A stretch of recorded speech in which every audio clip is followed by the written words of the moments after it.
లోకం ఒక మాయని తెలుసుకున్నాను.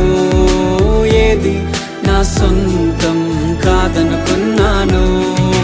తప్పిపోయిన కుమారుని నేనైతే నా కొరకై నిరీక్షించే తండ్రి నా యేసు. తప్పిపోయిన కుమారుని నేనైతే నా కొరకై నిరీక్షించే తండ్రి నా యేసు. ఈ లోకమంతా నేను వెతకినా నాకు లేదయ్యా ఎక్కడా ఆనందం. నీ సన్నిధిలో ఒక్క క్షణం గడిపినా నా హృదయ